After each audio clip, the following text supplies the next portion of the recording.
هاي يا جماعة، معاكم شيلة. كلنا عارفين قصة سندريلا وقد ايه الحكاية دي دايما بتدي إلهام لقصص كتير بعدها. بنت بسيطة وفقيرة بس قلبها نضيف وحلمها كبير، وبيقابلها شاب من عالم تاني تماما، غني وسلطة ومكانة. بس زي ما دايما بنقول القدر ساعات بيجمع بين عالمين ما كانوش المفروض يتقابلوا. ومن هنا بتبدأ الحكاية اللي بطلتنا هارو، بس قصتها مختلفة شوية، حاجة ممكن نسميها زي سندريلا والفرسان الستة مثلا. تعالوا نشوف ايه اللي حصل لما هارو دخلت قصر عيلة ميناموري. قصر مليان فخامة وأسرار وست أخوات، كل واحد فيهم ليه حكاية وشخصية مختلفة. ومن أول يوم شغلي ليها هناك القدر بدأ يغير كل حاجة. ويلا بينا نبدأ قصة الأنمي. بطلتنا هارو بنت ريفية بسيطة وفقيرة، وصلت للمدينة عشان تدور على شغل لأن باباها تعبان ومش قادر يشتغل، والبنت الكبيرة يا عيني دايما الحمل بيقع على كتافها. ولأنها بنت شاطرة وناصحة ربنا رزقها بأول وظيفة ليها كخادمة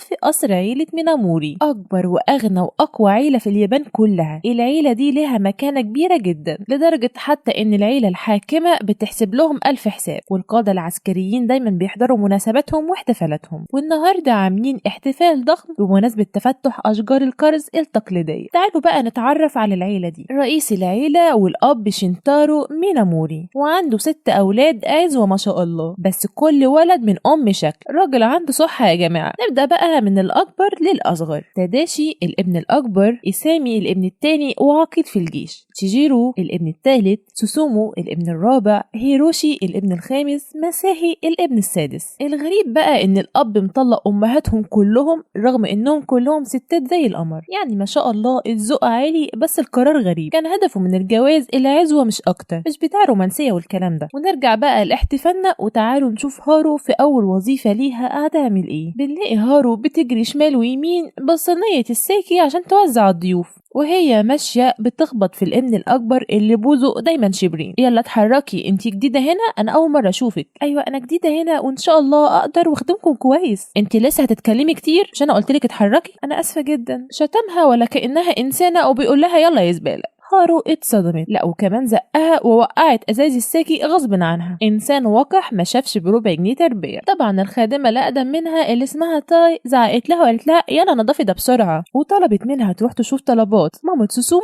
ومامة مساهي اللي قاعدين في غرفه الضيوف. ولما بتروح لهم بيعاملوها بلطف وبيقولوا لها عادي جدا تغلطي في البدايه، ما حدش بيتعلم بسرعه. ممكن اسالكم ليه مش قاعدين مع باقي الناس بره؟ للاسف مش عارفين نخرج عشان ميحصلش مشاكل واولادنا يتضايقوا، وخصوصا بقى يا جماعه ان السلفات التانيين كانوا ماسكين في بعض من شويه، واسامي كان ماسك لهم السيف ومتعصب قوي انهم ازاي يتخانقوا قدام الضيوف. ويا جماعه دي طبيعه الستات، خناقات وير، وخصوصا لو كانوا سلفات بقى. ولما بتخلص هارو معاهم وبتروح المطبخ بتخبط في الابن الاكبر تداشي تاني، واللي بتلاقيه خارج من المطبخ وشكله كده كان بيعمل مصيبه. انا اعرف اعمل ايه بعدين. هو انت تاني؟ هو ما فيش ورايا غيرك يعني ولا ايه؟ سيدي انت ليه في المطبخ؟ انت محتاج حاجه اجيبها لك؟ اول مره اشوف بنت زباله بجحه زيك تتكلم معايا تسألني. يلا بسرعة جيبي الساكي وقدميه لاخويا العقيد. حاضر يا سيدي. ومجرد ما عاقدنا الوسيم إسامي بيشرب الساكي بيحس إن في حاجة غلط وبيبدأ يفقد توازنه. ليه أخوه تداشي عمل فيه كده؟ تقريبا عاوز يشوه صورة أخوه قدام الناس إنه بيسكر بسرعة ومش قد المسؤولية. وبنتنا كالعادة ماشية تجري شمال ويمين، ويقرر مساهي إن يعمل فيها مقلب يوقعها عن قصد، عاوز يخلي منها إضحوكة وسط الناس دي كلها. الرجالة بتوع البيت ده مش ناويينها على خير خالص، وبتقع هارو. بس مش بتقع على الأرض يا جماعة، بتقع في حضن أبوهم شخصيا. يزين ما اختارت.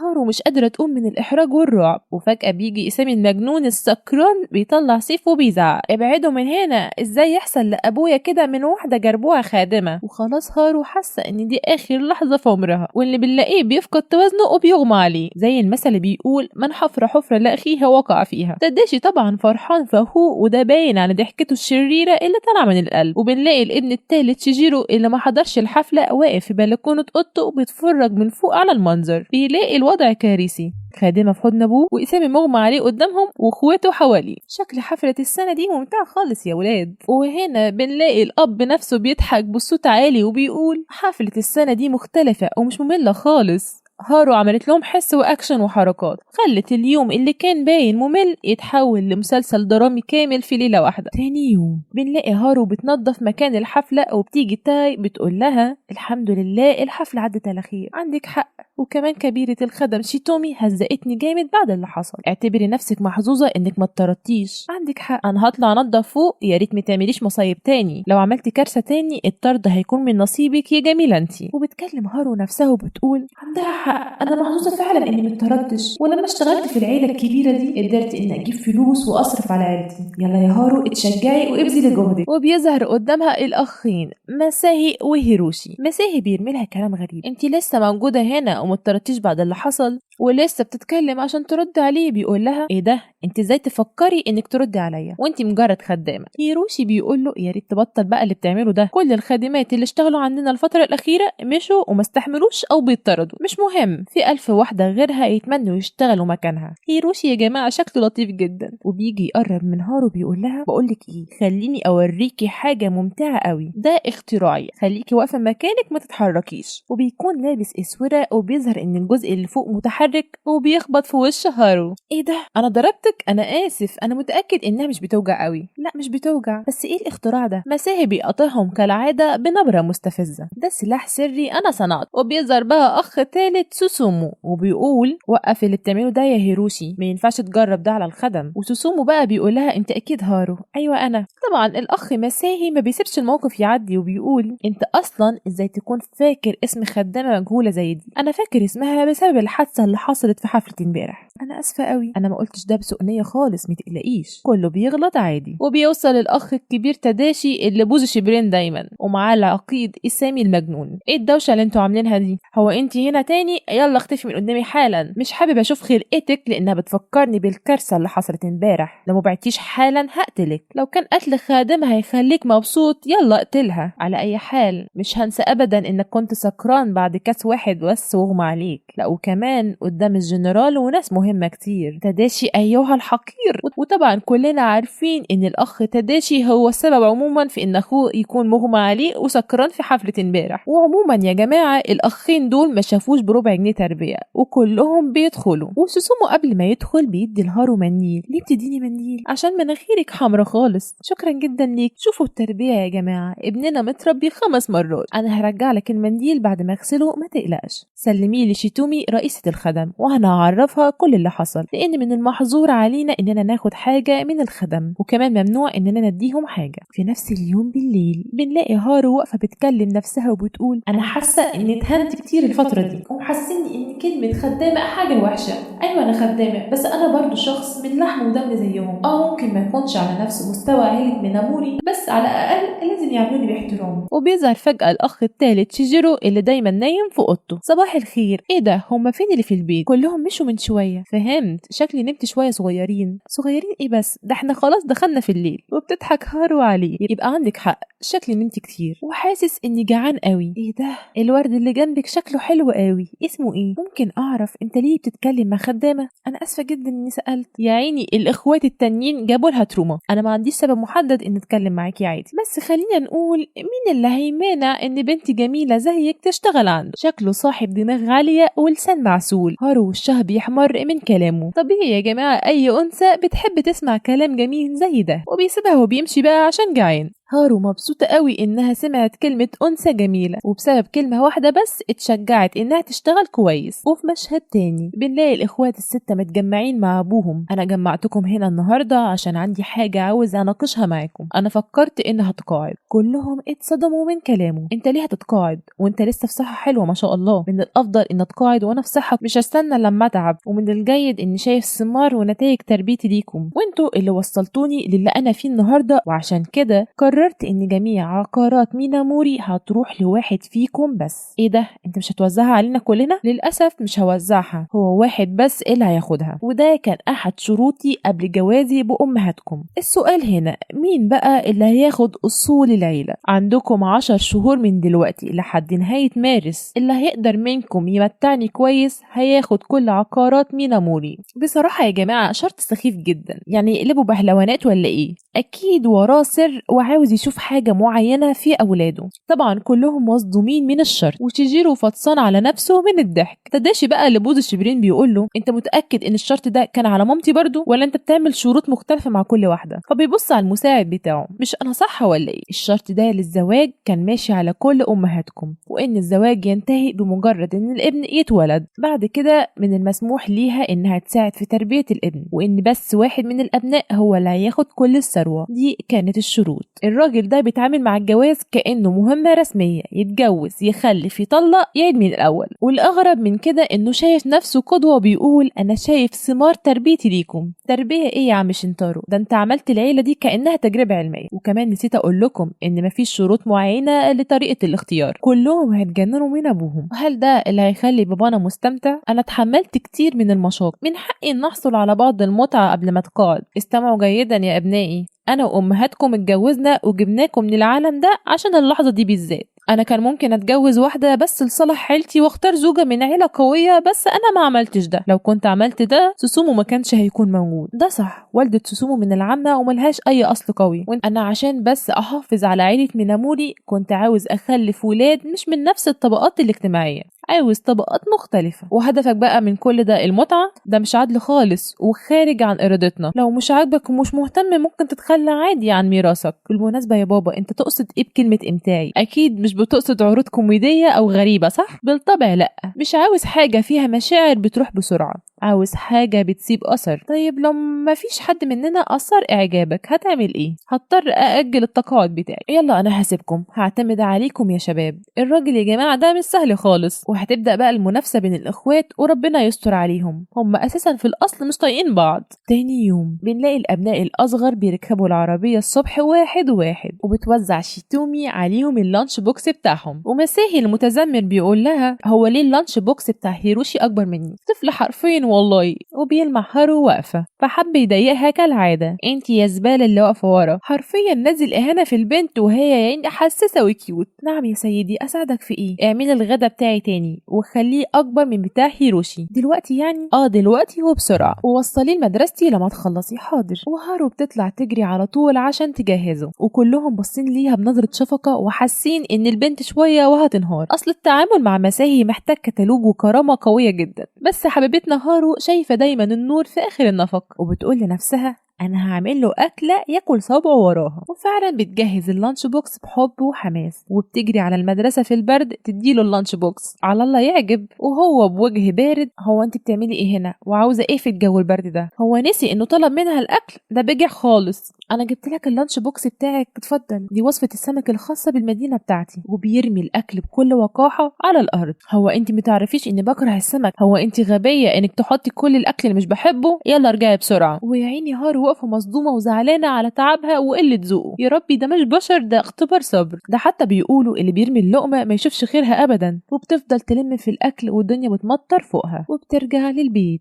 وبتقعد معاها رئيسه الخدم شيتومي وتقول لها هارو انت عاوزه تستقيلي؟ ممكن اسالك سؤال؟ هو انت بتشتغلي عشان ايه؟ عشان عيلتي. طيب لو استقلتي ايه هيحصل لهم؟ بنلاقي عينيها بتغرغر من كتر الدموع. بصي يا هارو، صحيح ان الاخوه من ناموري صعب التعامل معاهم وبيعاملونا كاننا مش بشر، بس الاكيد اننا بشر زيهم، وانا متاكده انهم في يوم هيتاكدوا من اهتمامك وهيقدروه. ثقي بنفسك وتحملي شويه، مفيش حد هيقدر يساعد عيلتك غيرك. وبنلاقي نظره هارو اتغيرت وبنحس انها بقت متفائله اكتر. ونسيت اقولك، بغض النظر ايا كان اللي هتشتغليه هيكون في دايما صعوبات. لو ما قدرتيش تتجوزيها مش هيكون ليكي اي مستقبل. لو في اي حاجه مضايقاكي ممكن تيجي تتكلمي معايا. تاني يوم بنلاقي هارو واقفه بتنظف السلم، ومساهي بيقول لها ايه ده؟ هو انت لسه ما استقلتيش؟ بعد كل اللي حصل من الطبيعي انك تستقيلي، انت لسه هنا ليه؟ عشان انا قررت ان ابذل جهدي كخادمه مهما يحصل. لو موضوع كده انا هتاكد بنفسي ان اخليكي تستقيلي. انت ليه بتعمل معايا كده؟ عشان انا بكره الناس اللي زيك اكتر من اي حاجه، بكره الاغبياء اللي زيك. فياريت تقديم استقالتك وخلصي. انا برفض. وبيتصدم من اصرارها. معلش بعد اذنك انا عندي شغل. ازاي البنت دي مش بتسمع كلامي؟ انا هوريها. مساهي محتاج يرجع لأمه تاني تربيه من أول وجديد. وبتروح هارو تقدم الشاي للأخ إيسامي. ده الشاي بتاعك يا سيدي، سيبيه عندك. حاضر. وخدي الكوباية التانية اللي بره. حاضر. صح، فين تداشي؟ هو كان بيلبس هدومه من شوية، هو ليه بيضيع الوقت؟ تسأله هو لسه السيد تداشي ولسه بتكمل بيزعق لها. هو انت مش بتتعلمي ولا ايه؟ الخدامة مش بتسأل عن أي حاجة، يلا يمشي بسرعة. وبيسمع صوت حاجة بتتكسر وبنلاقي هارو وقعت بالكوباية بره. أنا هنضف ده حالا، ما تقلقش. شكل كده الوظيفة دي ما تناسبكيش، الناس اللي زيك عالة ملهمش أي قيمة، من الأفضل إنك تتقتلي عشان ده يكون في صالح المجتمع. يا جماعة أنا تعبت من إيسامي وتداشي ومساهي، التلاتة دول عاوزين ضرب النار والله. يلا قومي بسرعة ونضفي. ويا عيني هارو زعلت جدا من كلامه، بس عمالة تفتكر كلام شيتومي إنهم هيقدروها في يوم، وهي بتلم الكسر بتتعور. وبيظهر بقى وقتها الأخ تداشي، يا ترى هيرمي لها كلام إيه هو كمان. يلا ابعدي من قدامي. حاضر اتفضل. هو انت عندك فكرة الكوباية دي بكام؟ دي حاجة ما تقدريش تعوضيها حتى لو فضلتي تشتغلي طول حياتك. ويا عيني هارو ما قدرتش تمسك نفسها وبتعيط، وتداشي بيتصدم. مالك؟ مفيش حاجة، تراب بس دخل في عيني، انا هنضف ده حالا ما تقلقش. انتي؟ ايوه. انتي عاوزة تستقيلي مش كده؟ انا مش عاوزة استقيل، بس لو كنت مصدر ازعاج ليكم ممكن نمشي فعلا. مصدر ازعاج؟ ها خلاص استقيلي، بما انك عارفة قيمتك كخدامة. وبترجع تاني تعيط. هو انت مفكرة ان العياط حل؟ هو انت مفكرة نفسك طفلة؟ انا اسفة، انا هنضف على طول وكمان هوقف عيط. هخليكي تعيطي المرة دي بس. يا حنين كتر خيرك والله، عيطي زي ما انتي عاوزة طالما ده هيخليكي تتحسني. هارو مش مصدقة اللي بتسمعه من تداشي، قامت جري نطت في حضنه وبتعيط، وتداشي مصدوم للمرة التانية. انا بحاول فعلا ابذل جهدي بس الامور مش ماشية بطريقة سلسة، ابعدي عني بسرعة، ممنوع الخدم يحط ايديهم عليا. انا ما قدرتش استقيل دلوقتي لاني لو عملت ده مش هقدر اساعد عيلتي، عشان كده انا بتحمل وانا ساكتة وبحاول استمر، بس في بعض الاحيان بستسلم لليأس بالرغم من اني قلت لنفسي اني مش هعيط ابدا، بس الدموع بتنزل غصب عني لوحدها. خلاص استمري بده، انك تبذلي جهدك.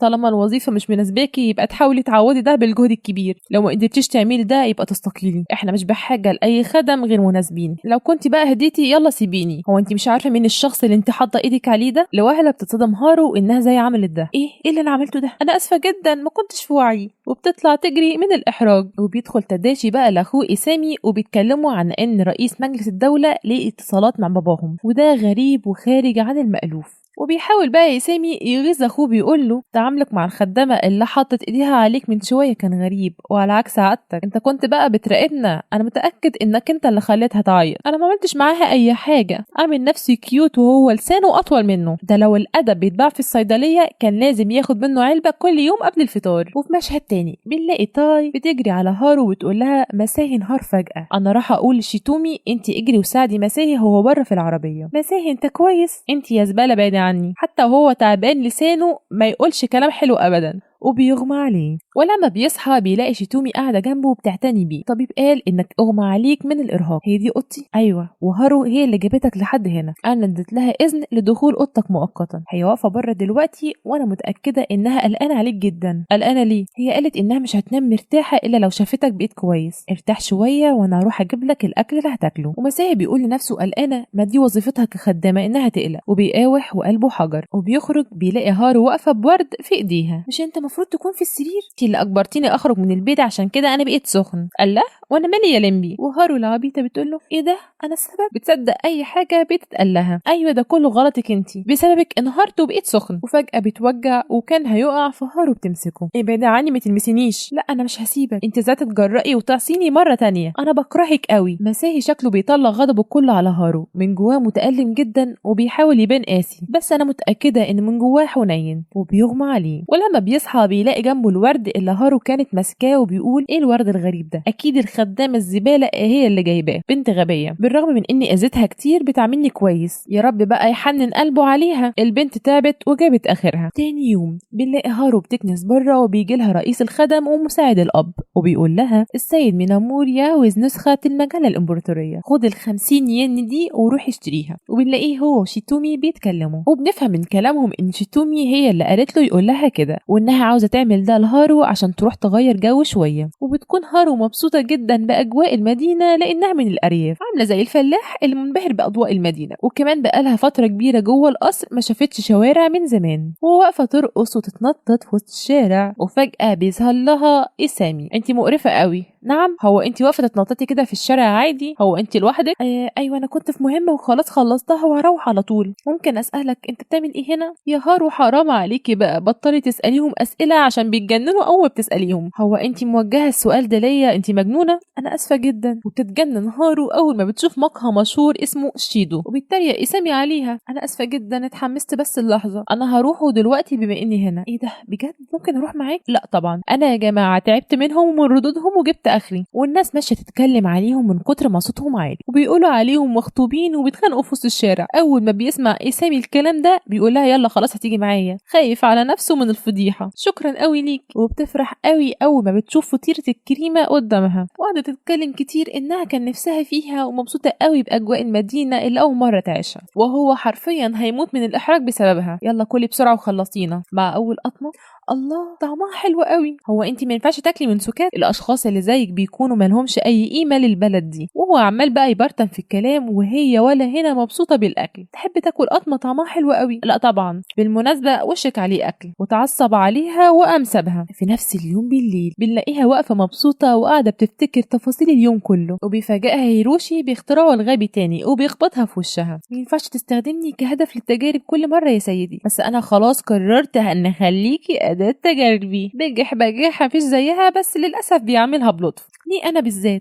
عشان بس رد فعلك. تقصد إيه؟ الخادمات اللي قبلك لما كنت بجرب عليهم كانوا بيتحملوا ويبتسموا في وشي، ولا كانوا بيتألموا ولا بيشتكوا حتى، بس ردة فعلك مختلفة، وده مخليني متحمس أكتر وبيخلي الموضوع ممتع أكتر وأكتر. أنا آسفة جدا، شخصيتي بتكون مندفعة شوية لكل حاجة جديدة وغريبة، وكمان أنت الشخص الوحيد اللي بيسألني أسئلة. أنا متحمس لبكرة أشوفك على خير، يلا باي. وبتقف هارو على جنب وبتكلم نفسها انها مفروض تتحكم في نفسها اكتر عشان ما يحصلهاش مشاكل، وانها ما تتكلمش كتير ولا تسأل، ومجرد تخلص شغلها وبس، وانها تبدأ تعمل كده من اول بكرة عشان في حفلة. تاني يوم بنلاقي عيلة ميناموري كلهم متجمعين قدام البحر مع كل ضيوف عشان افتتاح منتجع شاطئ ميناموري، وبيكون الجو حر جدا ومحدش طايق نفسه، وشيجيرو بالرغم من الحر نايم احلى نومه. وهارو مستغربة بتقول ليه انا الوحيدة اللي جابوها معاهم؟ انا سمعت ان هيروشي اقنع شيتومي اني اجي معاهم هنا، بس يا ترى هم عاوزيني ليه في مكان زي ده؟ وهتموت يا عيني من كتر الحرق ومفيش مظله او انها تقف تحت حاجه تحميها من اشعه الشمس، وشويه وهيجيلها ضربه شمس خلاص. وزي ما توقعت يا عيني اغمى عليها ولسه بتقع بيمسكها راجل جنتل خالص، وعلى راي يا اختي انه رجل والرجال قليل. وطبعا هيروشي اول ما شافها وان في راجل تاني ماسكها نط من مكانه، وبسبب دوشته كلهم بيلاحظوها. وبيطلع سكرتير رئيس مجلس الوزراء اللي هما مستنيينه واللي اسمه كودو، وبتفوق هارو وبتقوله انا اسفه قوي، انتي كويسه دلوقتي؟ الجو حر النهارده على غير العاده. ولما بتلاقي نفسها قريبه منه قوي بتنط تبعد عنه. انا اول مره اقابل راجل لطيف زيه. وهيروشي ماسكينه بالعافيه بدل ما يفضحهم وهيموت من غير خلاص. في نفس اليوم بالليل بنلاقي شيتومي ماسكه هارو تهزيء ان زي يغمى عليها هناك وتسبب مشاكل للعيله وتكون عبء عليهم، وخصوصا كمان مساعد رئيس الوزراء اللي هو بيفوق عيلة ميناموري مكانه. وطبعا اللي فتن عليها الاخوات اللي مش بتبقوا ببقهم فولة خالص، وده طبعا بسبب غيرتهم. تاني يوم بتستلم هارو جواب جاي لها مخصوص من عيلتها اللي في الريف، وتاي بتقول لها اكيد طبعا كاتبين لك تعالي زورينا في اجازتك الجايه. بالنسبه لي انا اجازتي الجايه هروح العاصمه، مش هرجع لاهلي بصراحه،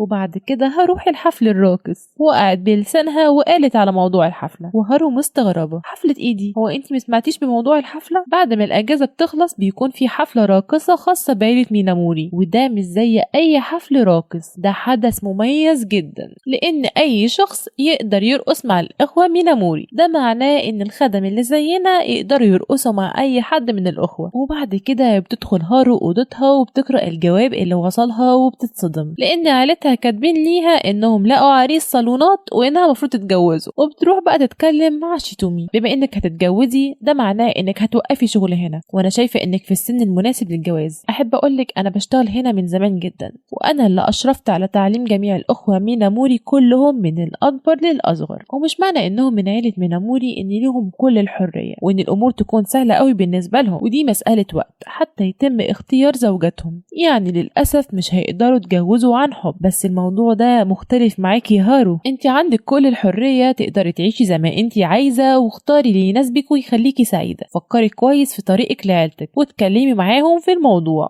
بتدي نصيحه لهارو انها مش لازم تتجوز عشان مجبره او عشان عيلتها، لازم تعمل ده عن اقتناع. وفي مشهد تاني بنلاقي هارو ماشيه شايله غسيل قد كده على ايديها، تخبط بالصدفه في شيجيرو اللي اول ما بيشوفها بيقول لها ايه ده كويس اني شفتك، وبيشدها من ايديها وبياخدها وبيطلع يجري وبيلبسها كانها جيشه، وهو ذات نفسه حول نفسه لواحده ست شكلها هوايه سريه خاصه بيه، لو ابوه شافه هيروح فيها، وبياخدها وبيروحوا يخدموا ضيوف، وبيكون في بنت وواحده قاعدين جنب بعض وتداشي قاعد قدامهم، وشيجيرو بيعرفهم بنفسه انه اسمه اكيها. وبنتنا بتتوتر اول ما بتشوف تداشي قدامها، ولما بتتكلم وبتعرف بنفسها بيقول لها صوتك مش غريب عليا، مش انتي واحده من الخدم اللي عندنا؟ انتي بتعملي ايه هنا وايه اللبس اللي انتي لابسه ده؟ انا اسفه قوي. وصاحبه بيتدخل اهدى يا تداشي بقى، انا جبتك هنا عشان اكلمك في موضوع مهم. وبنعرف بقى ان صاحبه ده الابن الاكبر لعيله كبيره برضو زي تداشي، وعاوز يتجوز البنت اللي جنبه واللي هي جيشة. وتداشي بقى بيقنعه ان الحب مش كل حاجة، انت عارف اننا من عيلة كبيرة ومش مسموح لينا اننا نختار زوجاتنا، وزواجك منها مش هيساعدك في الشغل ولا في السياسة. انا بحذرك كصديق، فكر كويس. انت قلت لي تداشي انك مش هتتجوز غير لما تبقى رئيس عيلتك، وفكرت برضو ان اعمل زيك. حتى انا وانت اتراهنا مين اللي هيتجوز الاول، بس النهارده الرهان التافه اللي بينا انتهى خلاص. بالنسبه لي اهم حاجه اكون مع البنت اللي انا بحبها واخترتها. وبياخد حبيبته وبيمشي، واكيها اللي هو شيجيرو بيطلب من هارو انها تفضل مع تداشي الليله دي تخدمه. سيد تداشي ممكن اسالك سؤال؟ هو ليه غلط انه يتجوز؟ انا اسفه جدا ما كانش ينفع اسال السؤال ده. تداشي الاول مره ما يتعصبش عليها وبيتكلم بهدوء. أنا الابن الأكبر لعيلتي وهو كمان، أنا وهو شايلين اسم عيلتنا وكمان عيلة كبيرة ومهمة، عشان كده ما ينفعش نتجوز عن حب. تاني يوم هارو قاعدة تفكر في كلام تداشي وصعبانة عليها أولاد العيلة دي إنهم حتى ملهمش قرار مين يتجوز مين، وإن تداشي شكله وحيد قوي. ما يصعبش عليكي غالي يا هارو يا حبيبتي. وبتطلع الرسالة اللي أهلها كانوا كاتبين فيها إنهم لقوا عريس ليها، وبالغلط بتقع منها. ومين بقى اللي بيلاقي الرسالة دي؟ حبيبنا الكيوت هيروشي، وبيطلع جري على اخواته وبيصيح الحقوا هارو هتتجوز. وكان ردهم وفيها ايه؟ ده معناه انها لو اتجوزت مش هتشتغل هنا تاني. وردتهم ما بين مبروك ليها عادي ما يهمنيش، انت عامل دوشه ليه على حته خدامه؟ انا فكرتكم كلكم بتحبوا هارو، هيروشي الكيوت اللي قلبه اكبر منه. تاني يوم كون يوم اجازه الخدم، بتصحى هارو من الفجر وبتروح بقى لبيت اهلها، والاخوه ميناموري حاسين بالهدوء قوي، وشيتومي بتقول لهم ان كل الخدم اخدين اجازه النهارده. هيروشي بقى يا عيني عمال يبرطم بالكلام قدامهم. هعمل ايه طيب في موضوع هارو؟ افرض دي استقالت، دي مجرد خدامه عادي هيجي غيرها. انت مش فاهم، هارو اكتر من خدامه، هي صديقه بالنسبه لي، انا لازم احاول اقنعها. واخواته بقى عمالين يقنعوه شمال ويمين وهو مش مقتنع بكلامهم. هارو بتيجي مرة واحدة في العمر مش هيجي زيها. هيروشي عنده نظرة في الناس. بيجيله بقى تداشي بيرميله دفتر على الترابيزة، استخدم ده، دي وثائق الاستثمار كنا بنخطط ليه، الاستجمام في الينابيع الساخنة. وده ايه علاقته بهارو؟ اعتقد اننا لازم نروح. انا معرفش هي عايشة فين، بما انها في الارياف اعتقد ان هناك موجود ينابيع ساخنة. وبيسألوا شيتومي عن مكان بيت هارو، وهيروشي متحمس جدا. بس يا جماعة الأغرب في الموضوع إن تداشي بيديله حل، وده على عكس عادته. كمان مش لأي حد، دي خدامة يعني. ده كان لوح تلج فجأة بقى نسمة، وفجأة قرر كل الإخوات إنهم يروحوا. ده حتى إسامي هيروح ويقول لهم أنا بس حابب أغير جو وخفف عن نفسي الضغط وأجرب الينابيع الساخنة مش أكتر. يا واد يا تقيل أنت. مسيحي الوحيد اللي بيقول لهم أنا هقعد هنا. فبترميله شيتومي كلمتين تخوفهم، لو انت هتقعد هنا هتضطر تاكل وتشرب مع ابوك، لان محدش هيقدر يخدمكم لوحدكم، مفيش غيري انا وواحدة تانية اللي موجودين، بما ان كل الخدم في اجازة. طبعا الارحم انه يروح معاهم ما يقعدش مع ابوه. تاداشي بيرمي لشيتومي كلمة بيقول لها انا فكرتك انك هتوقفينا. اوقفكم ليه؟ انتوا رايحين لينابيع الساخنة مش اكتر. كلهم عاملين نفسهم من بنها وهم عارفين انهم رايحين عشان هارو، وبيروحوا يقعدوا في اوتيل هناك. وهيروشي المتحمس بيقول لهم يلا انا هروح دلوقتي لهارو عشان اوقف خطوبتها. هيروشي يا ريت ما تتهورش، محدش يتدخل، انا هروح، انتوا كده كده جايين هنا عشان ينابيع الساخنة مش اكتر. تاداشي بيعلي صوته بيزعقله ما تتصرفش زي العيال، انت الابن الخامس لعيلة ميناموري وهي مجرد خدامة، حتى لو قدرت توقف خطوبتها كده كده مش هتعرف تكون معاها، وبعد كده هتعمل ايه؟ هتفضل توقف كل خطوبة يعني ليها؟ انت كده بتوقف حياتها، كل ده عشان انت محتاج شخص بس تتكلم معاه، وشايف ان من باب التسلية انك تنسجم مع خدامة مش من نفس طبقتك. ومش بيقدر يرد على تاداشي يقول له اي كلمة. تاداشي بيتكلم معاه بصوت المنطق وبقوانين العيلة اللي هو مهما عمل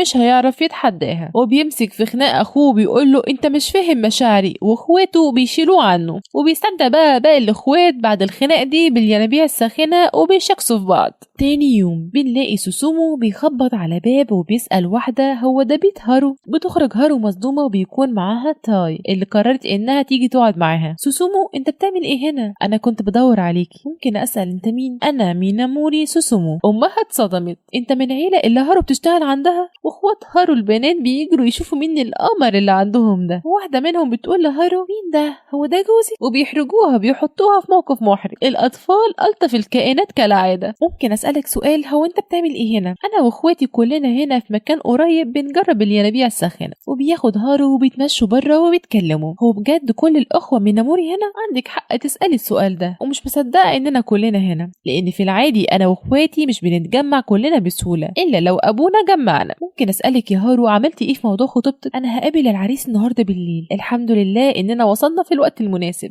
مش فاهمة حاجة، تقصد ايه؟ اقصد ان هيروشي هو اللي اصر يجي عشان يمنع موضوع خطوبتي. بس ازاي عرف موضوع خطوبتي من الاساس؟ اكيد عرف عن طريق الصدفة او عن طريق شيتومي. ممكن فعلا. انا وهيروشي كنا جايين ندور على بيتك سوا، بس كل واحد راح في طريق عشان نلاقي بيتك اسرع. انا اللي سبقت. طب ليه ازعجتي نفسك وجيت تدور على بيتي؟ انا نفسي مش فاهم ليه عملت كده. في بعض الاحيان مش بفهم حتى مشاعري الخاصة. ليه جيت ادور على بيتك؟ وليه حسيت بارتياح لما سمعت انك لسه ما اتخطبتيش؟ حقيقي مش فاهم نفسي. في حاجة عاوز اسالك عنها، هو انت عاوزة تفضلي تشتغلي في بيتنا؟ ايوه دي حاجة انا متأكدة منها. خلاص فهمت، انا مبسوط اني سمعت ده. وبيقطعهم وصول هيروشي اللي بيكون فرحان اول ما بيشوف هارو. سوسومو الحمد لله انا لقيت بيتها. قولي هارو اتخطبت ولا لا؟ لا لسه. الحمد لله. انا سمعت عن السبب اللي خلاك تدور عليا من سوسومو. انا مقدرة قلقك عليا. طبعا هكون قلقان انك لو وقفتي شغل مش هعرف اعيش من غيري. انا النهارده هكلم اهلي بخصوص الموضوع ده، وانا مش عاوزه اوقف شغل في بيت عيله ميناموري. اتمنى يتفهموا موقفي. خلاص سمعت بودانك وارتحت، سيب بقى هارو تتصرف.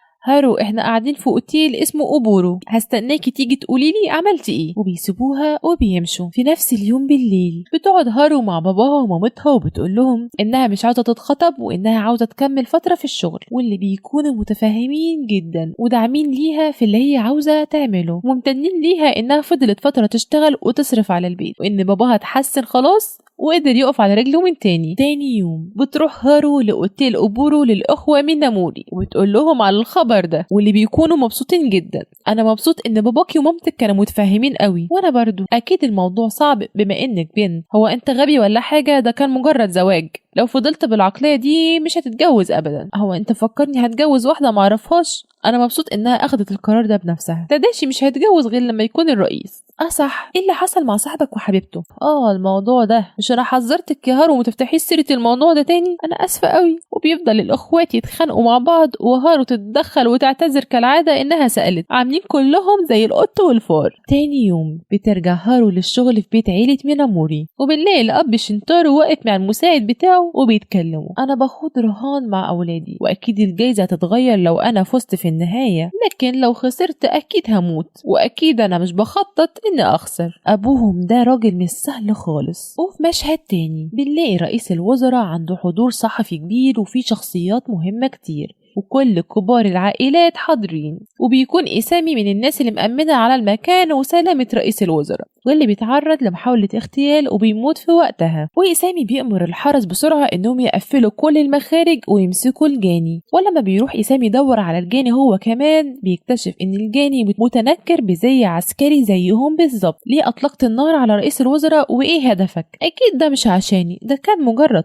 طلب من مين بالظبط؟ وبيضرب النار على إسامي وبيقوله الطلقة دي عشان الانتقام، النهارده البداية بس انت الأول بقى يا إسامي. تاني يوم بيصحى إسامي متألم من إصابته وبيلاقي هارو نايمة على طرف السرير. ايه ده؟ هي اللي اعتنت بيا لحد ما بقيت كويس؟ وبيلاقي جنبها كتاب شكلها كانت بتقرأه، ولما بيمسكه بيقول الكتاب ده انا عارفه، هي اخدته من غير ما تستأذن، خادمة لعينة مفيش فايدة في لسانه الطويل ده. الكتاب ده بيرجع لي الذكريات، القصة دي هي السبب اني ما كنتش عاوز اتجوز. أميرة ما عملتش اي حاجة غلط في حياتها، بس الملكة خلتها تنام للأبد. أكيد في قصة مشابهة عندنا في اليابان، واحدة الكل مضطهدها وعايشة في عزلة. أكيد هحب أساعد واحدة زي دي. يا حبيبي ما هي قدام عينك اهي، ده انت لسه شتمها من شوية. لازم أحمي كل الأبرياء، ده السبب اللي مخليني عايش لحد دلوقتي. أنا جندي عايش عشان بلده، وعشان أنا جندي فرصة تعرضي للخطر والموت كبيرة. عشان كده مش عاوز أتجوز وأكون عيلة، مش عاوزهم يزعلوا عليا. وبتصحى هارو فجأة وبيتصدم، هو انت كنت صاحية وسمعاني بتكلم كل ده؟ وبيتألم جامد وهو بيتكلم. ولا ما بتجري هارو تشوفه؟ ما تلمسنيش، اجري جيبيلي ميه. حاضر انا غلطان اني اتكلمت عن افكاري بصوت عالي. تاني وفي مشهد تاني بنلاقي الرئيس يوتومي مع المساعد بتاعه بيتكلموا. ايه اخبار الحفله؟ كله ماشي تمام لحد دلوقتي. طب ايه اخبار الجاني؟ الشرطه والجيش كله بيدور عليه، هو زي الشبح اختفى خالص. اكيد هو عمل خطه مدروسه ازاي يختفي بعد ما يضرب النار على رئيس الوزراء. هو انت معتقد انه هيكون موجود في الحفله بتاعتنا النهارده؟ مش عارف، ممكن وممكن لا. وبنيجي بقى اخيرا للحظه الحفل الراقص. وفي الحفله بنلاقي مساعد رئيس الوزراء السابق كودو، الراجل الجنتل، واقف مع واحد وشكله واقف مع الجاني، وشكل الاتنين في بينهم معرفة. شكلهم بدأوا يتناقشوا مين هيكون رئيس الوزراء الجديد. لو ما اختاروش شخص قريب الحكومة هتكون في مأزق كبير. الموضوع مؤسف جدا انه يتم اختيار رئيس الوزراء. انت وقح جدا، اكيد مش وقح اكتر منه. انت كنت عارف ان رئيس الوزراء هيتعرض للاغتيال، وكنت بتشوف التحذيرات اللي كانت بتتبعت له، ومع ذلك ما انت ما قلتلوش. مش انت اللي قلت له على التحذيرات دي؟ اكيد ما كانش ليها لازمه اقول له تاني، بس كنت ممكن تقدر تنقذه برضه. رئيس الوزراء ما كانش الوحيد اللي بشتغل معاه، يبقى انت سبته يموت عن عمد. حتى لو انت ما قتلتوش كان حد تاني هيقتله. يعني من الآخر انت كنت بتخطط للاستفادة مني. طلع حبيبنا الجنتلمان الخطر ذات نفسه. عادي مش مهم يا جماعة، كده كده بنحب الباد بويز برضو. صح، انا كنت عاوز اسألك عن حاجة. انت ليه بتعمل كل ده؟ هل ده عشان الفلوس وبس؟ انا عايش بس عشان احطم عيلة ميناموري. الاحداث دي مجرد البداية مش اكتر. هيجي اليوم اللي هقتل فيه شينتارو واولاده كلهم. ليه عاوز تحطم العيلة دي؟ شينتارو عنده ابن كمان اسمه ناو مامورو. ايه ده؟ انت ابنه؟ وبتقطعهم هارو وبتقدم لهم حاجة يشربوها. ايه ده؟ انا عارفك. ايوه انت الراجل اللي ساعدتني لما اغمى عليا على البحر. انت كويسه بعد الحادثه دي؟ ايوه شكرا جدا انك ساعدتني، اتمنى لك وقت ممتع. ولما بيجي يبص على الشخص اللي كان بيتكلم معاه بيلاقيه اختفى. وفي مشهد تاني بنلاقي هارو مع شيجيرو، واللي بيختار لها فستان تلبسه، ولا ما بتلبسه بتكون زي القمر، بس بتكون مش مرتاحة ومش حاسة ان دي شخصيتها. ولا ما بترجع تاني للحفلة بنلاقيها بهدوم الشغل تاني. ليه غيرت الفستان؟ انا اسفة جدا يا شيجيرو، الفستان كان تحفة، بس لما بصيت في المراية ادركت ان حتى لو غيرت شكلي مش هقدر اغير حقيقتي. قصدها يا جماعة ان الطبع غلاب، يعني مهما تغير الشكل او الظروف الانسان بيرجع لطبيعته الاصلية. بصراحة يا جماعة انا مش معاها في المقولة دي اللي يقول ان محدش بيتغير عمره ما حاول بجد. اوقات الإرادة بتغلب الطبع، واللي عاوز يتغير فعلا بيتغير. الإنسان مش شجرة عشان يفضل ثابت مكانه. للأسف أنا كنت عاوز أشوفك فيه. في النهاية السيدة الفقيرة مش بيناسبها غير الهدوم القديمة المرقعة.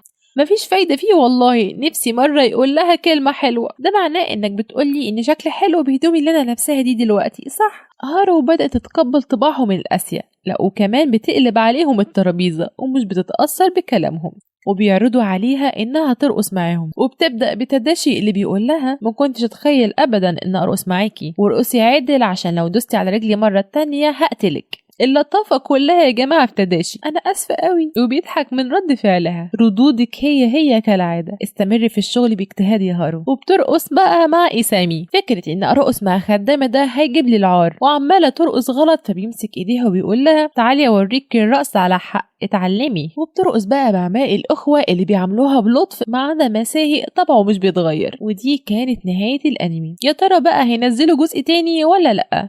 ادينا مستنيين يا جماعة. والأنمي سابنا كده على نار، ولا عرفنا البطلة تختار مين ولا مين فيهم كان حبها الحقيقي. بس المفاجأة ان الانمي ده اصلا مقتبس من اللعبة دي بقى اللي فيها القصة كاملة، وانت بتختار النهاية بنفسك، تختار مين يكون نصيب البطلة. هل الغامض اللي ملامحه مش بتكشف حاجة، ولا اللي دايما بيستفزها بس بيخاف عليها، ولا الهادي اللي حبها في صمت؟ كل واحد ليه قصة مختلفة ونهاية لوحده. يعني باختصار الكرة في ملعبكم دلوقتي. يا ريت تقولولي في الكومنتات لو اللعبة كانت في ايديكم البطلة كانت هتختار مين. كانت معاكم شيلة، اشوفكم في ملخص الانمي الجاي. باي باي. ما تنسوش تشتركوا وتفعلوا الجرس عشان يوصل لكم كل جديد، وكمان تشتركوا في قناتنا التانية سيا شرارة لملخصات الافلام والمسلسلات الاسيوية الرومانسية.